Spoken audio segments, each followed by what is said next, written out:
Welcome to the Uruguayan Crisis, Cattle Scandal, Corruption and Rising Crime podcast.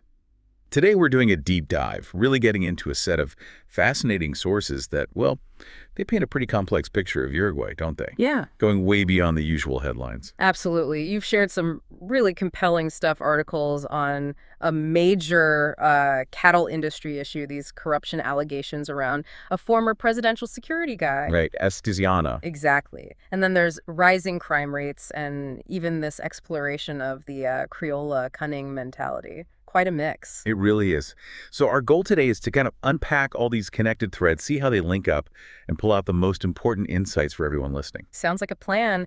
It's interesting how these sources let us look at Uruguay from so many angles at once. The economy, the government, security, even culture. Definitely gives you a layered view. Okay, let's start with that cattle industry situation. Right. The source, cattle fraud claims in Uruguay, U.S. $300 million real estate Uruguay.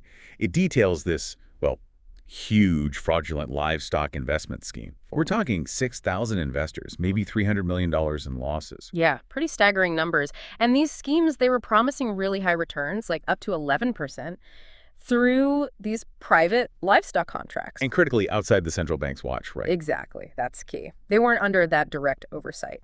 The main players mentioned are Conexión Ganadera. They're facing huge asset freezes, like $250 million, and receivership. Wow. Then República Ganadera is restructuring. Grupo Lararte is also in receivership, short about $12.3 million.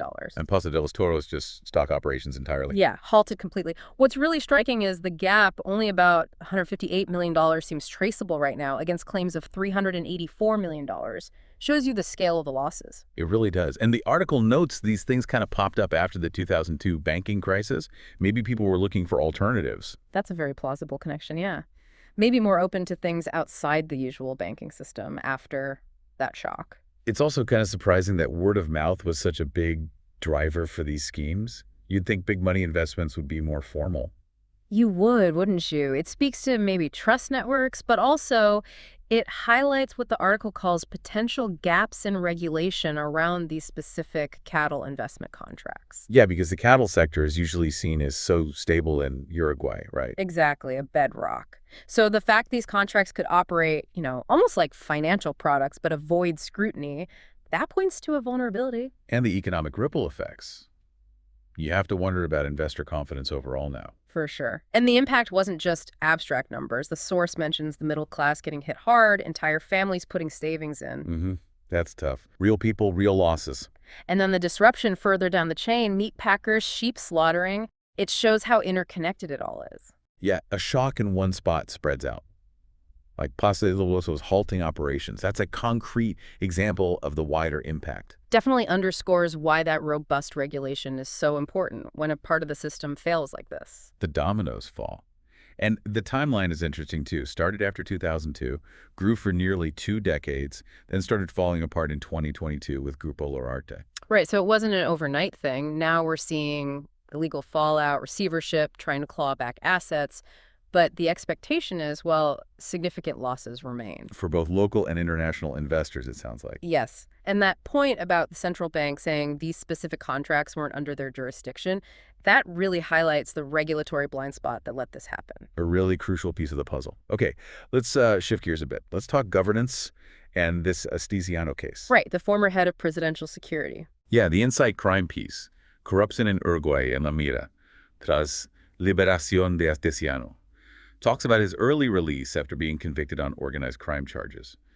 But it says questions remain, big ones, about potential criminal infiltration in government. And what makes this case stand out is just how close Astesiano was to the president, Luis Lacalle.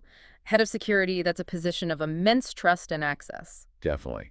And the fact that some alleged crimes, like taking cash for favors, supposedly happened right inside the Torre Ejecutiva, the government headquarters. That's pretty bold. It raises serious questions about institutional integrity, doesn't it? What he was actually convicted for included things like falsifying documents for Russian citizens getting passports and illegal surveillance using his position. But the trial chats hinted at potentially more, right? Like trying to launder money through, of all things, soccer teams. Yeah, that detail about trying to set up meetings potentially involving a Peñarol supporters group leader inside the Torre Ejecutiva, it's quite something. Shows the potential reach. And it wasn't just financial stuff. There was proven political espionage against opposition senators. Mm-hmm. And hints of similar surveillance against union members, students. It goes beyond just one guy's corruption then, potentially. Raises systemic questions, yeah, Uh-huh. about oversight, accountability, who was paying for that espionage. The article says that's still unknown. A big loose end. And the author of the book on the case, Lucas Silva, thinks it might go deeper, that there are still unanswered questions about who really benefited. Plus, the original prosecutor resigning early and then getting involved politically with the president's party. That doesn't look great, does it? No, it certainly raises concerns, fair or not, about potential political influence on the investigation itself. It can erode public trust. So Insight Crime kind of suggests this case, and maybe the one involving the drug trafficker Sebastian Marcet, might not be isolated. They could be part of a bigger pattern. That's the implication, yeah. A broader issue about how organized crime might interact with or even penetrate political power structures. These sort of informal power networks, facticos poderes, connecting with formal power, needs watching. Okay, interesting stuff. Let's just pause for a moment here. If you're finding this deep dive useful and maybe thinking about Uruguay, perhaps even its real estate market, we definitely recommend checking out realestate-uruguay.com. Lots of info there. Good point. Okay, where were we? Crime and security. Yeah, let's move to that. The source, Crime and Drugs in Uruguay Real Estate Uruguay, points to a rising homicide rate. It's hit 8.9 per 100,000 people. Which is concerning, yeah. Especially given Uruguay's past reputation for being relatively safe compared to some neighbors. And the article links this rise to organized crime groups involved in drug trafficking and extortion. That connection is stated pretty clearly. It suggests a potential shift in the dynamics of crime there. It's also interesting, Uruguay decriminalized personal drug use up to 40 grams a month, right? A Yeah. public health approach, often. Yes, they did. But they're still facing these big challenges with trafficking networks. So decriminalization hasn't just solved the organized crime side of things. No, they're really distinct issues, aren't they? Personal use policy versus tackling these trafficking networks, which the article describes as often loose, family-based, with prison links. It's complex. And the prison system itself has issues mentioned: overcrowding, not enough rehab programs, maybe law enforcement strategies aren't quite working. All those factors can definitely feed into the broader crime problem. Yeah. Overcrowding, lack of rehab. That often leads to higher reoffending rates, unfortunately. They are apparently promoting community policing initiatives, though, trying to build local ties. Which can be really valuable. Fostering trust, getting cooperation between police and communities. It helps with prevention and response. Another layer. Yeah. Foreign groups are involved. Brazilian, Mexican organizations influencing local crime. Yeah, that international dimension always adds complexity. Different methods, networks, resources coming in. Makes it harder for local law enforcement. And comparing Uruguay to Argentina and Chile, the homicide rate is now relatively higher. That's a worrying trend. It really highlights the urgency, doesn't it? Understanding why it's rising is crucial for figuring out how to respond effectively. Okay, so let's bring in the Organized Crime Index source. Criminality in Uruguay, the Organized Crime Index. This gives Uruguay a criminality score of 3.22, ranks it 172nd out of 193 countries. So relatively low on the global scale, but still present. Right. Criminal market score a bit higher at 3.33, actors at 3.0, but cocaine trade gets a score of 6.0.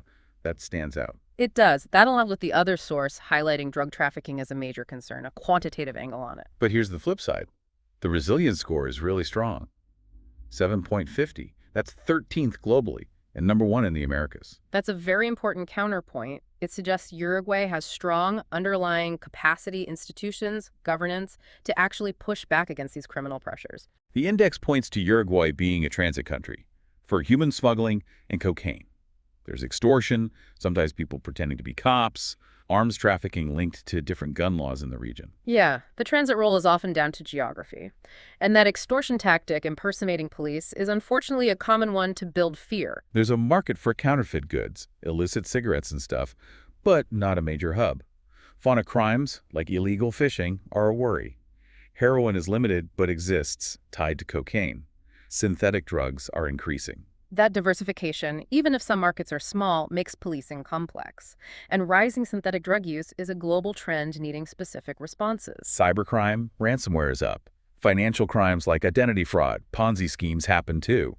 Mafia-style groups are seen as small, focused on drugs. Criminal networks are looser, family-based, involved in various things. including cattle rustling, interestingly. That brings us back, doesn't it? Cattle rustling. And the distinction between mafia groups and looser networks is key for understanding the structure. Foreign groups are active, Colombian, Mexican, Brazilian, etc., mainly in smuggling and drug trafficking. The index says there's ground-level corruption in law enforcement, but importantly, no sign of state actors actually controlling criminal markets. That's a significant finding. State capture isn't seen as the main issue, which is positive in a way. But private sector actors are involved in money laundering. Right, so that points to where regulatory focus needs to be. Anti-money laundering efforts, especially in the private sector. The index praises Uruguay's strong political institutions, high trust in parties even, but notes a lack of regulation on party financing. That's a potential vulnerability right there. Money in politics. The legal framework against organized crime is generally good, but maybe missing specifics on vehicle crime. The judiciary has special units but needs more resources. Prisons are overcrowded, conditions poor, we heard that before. Porous borders contribute to trafficking. But on the upside, Uruguay leads in cybersecurity in Latin America. Money laundering rules are comprehensive but need tightening, especially around online gambling. So a real mix of strengths and weaknesses. Strong institutions, good cyber resilience, but gaps in specific regulations, resource issues in justice and prisons, and border challenges. Addressing those gaps seems key. When you put it all together, you see how something like the cattle fraud isn't just about money. It raises questions about regulation, which links to governance, where we see the Astesiano case highlighting potential vulnerabilities. Exactly. And then you layer on the rising crime rates, the organized crime networks creating security challenges. It's all interconnected. These aren't separate boxes. Weakness in one area can definitely affect another. It calls for joined-up thinking, doesn't it? It really does. Integrated strategies are needed. Okay, now let's weave in this last piece, the cultural angle. Criolla Cunning Mentality, Uruguay, Real Estate Uruguay. It talks about this Criolla Cunning, or Viveza Criolla. Right. Characterized by pragmatism, self-interest, maybe a bit of individualism, and sometimes a disregard for rules. Rooted in colonial history and power struggles, the source suggests. It's a fascinating lens, isn't it? To think about underlying cultural factors that might influence behavior related to corruption or crime, or even just how people navigate rules. Definitely.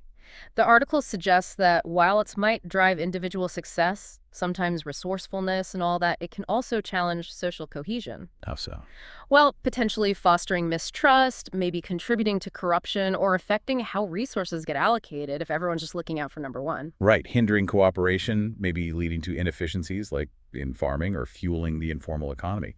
Socially, it could erode trust, weaken community bonds. Those are potentially big societal costs. If trust is low and community bonds are weak, it's harder to tackle shared problems collectively. The traits mentioned include prioritizing personal interests, resisting authority, mistrusting others, bending or breaking rules, focusing on personal gain. Tactics involve maneuvering around norms for personal advantage.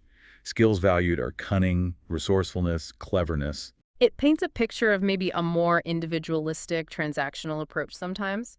Resourcefulness is good, but if it consistently overrides ethics or the collective good, that can create problems. And historically, it developed as a survival tactic, apparently, in response to instability, power struggles back in the day, almost like a learned behavior passed down. Understanding that history is key. If it became an effective way to survive over generations, it can get deeply embedded in cultural norms. The article even links this mentality, potentially, to some of the social deviance issues.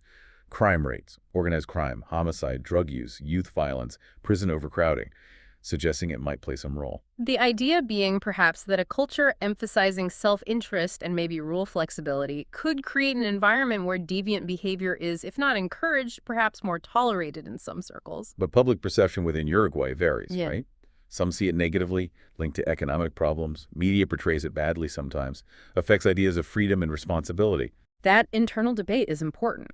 It shows self-awareness, maybe an ongoing societal conversation about these traits. Behaviorally, it might mean overlooking emotional regulation or ethical responsibility, prioritizing personal needs over the group, fostering mistrust. Again, challenges for building a cohesive society.